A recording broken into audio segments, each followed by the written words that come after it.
Hello, most welcome है। सबसे पहले आप सभी को हमारी तरफ से हैप्पी करवा चौथ। आप सभी लोग हमेशा सुहाग रहे, अखंड सौभाग्यवती भव। कार्तिक माह के कृष्ण पक्ष के चतुर्थी को करवा चौथ कहते हैं। इस व्रत में श्री गणेश जी की पूजा की जाती है और पूजन दान से उन्हें प्रसन्न किया जाता है। इसमें गेहूं का करवा भरकर पूजन किया जाता है और पीहर से विवाहित बेटियों के घर चीनी के करवे भेजे जाते हैं। करवा चौथ का व्रत कथा। एक साहूकार था, उसके 7 बेटे और एक प्यारी सी बेटी थी। सभी का विवाह हो चुका था। सातों भाई अपनी बहन को बहुत प्यार करते थे। भाइयों के गले से बहन के बिना एक निवाला भी नहीं उतरता था। वह पहले उसे खिलाते फिर स्वयं खाते। कार्तिक का महीना था। बहन अपने मायके आई हुई थी। कार्तिक की चौथ को घर की सभी सुहागनों ने करवा चौथ का व्रत रखा था। उस लड़की ने भी व्रत रखा, भाभीियों के साथ विधिवत पूजा आदि भी की। अब बस चंद्रोदय होने पर अर्घ देकर व्रत खोलने का इंतजार कर रही थी।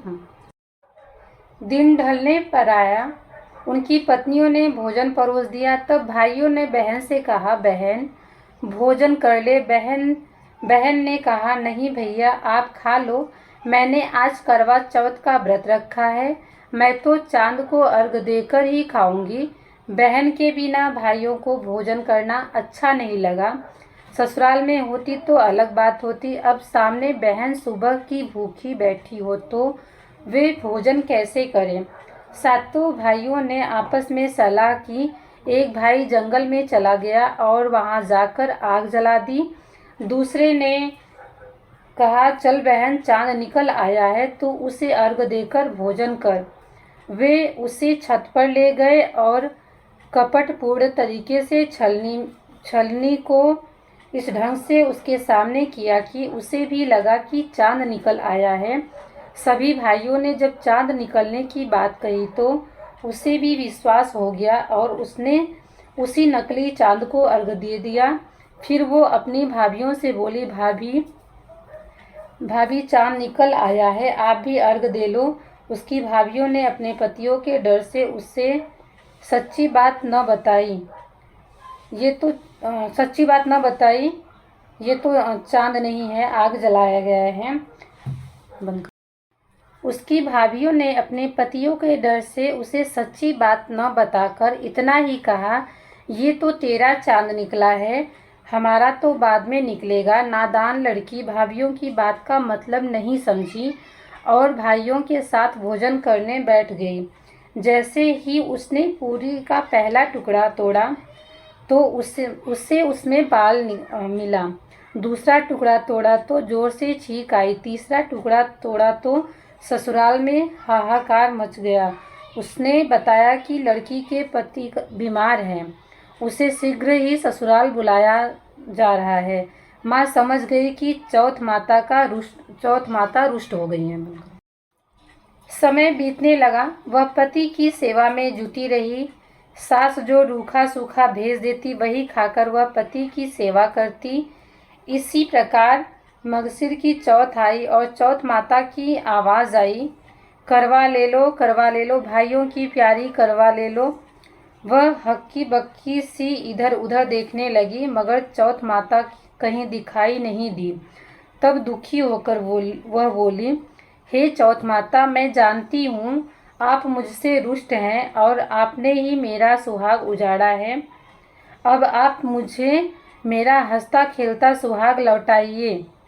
हे माँ, मेरा उद्धार करो। ये सुनकर चौथ माता बोली, पौष की चौथ आएगी तो उससे यह कहना कि वो मुझसे बड़ी है, वही कुछ करेंगी। इसी प्रकार पौष की चौथ आई, माघ की चौथ आई, फाल्गुन चौथ, वैशाख, ज्येष्ठ, आषाढ़, सावन, भादव की सभी चौथ आई और सभी यही कहकर चली गई कि अपनी व्यथा आगे वाली को कहना।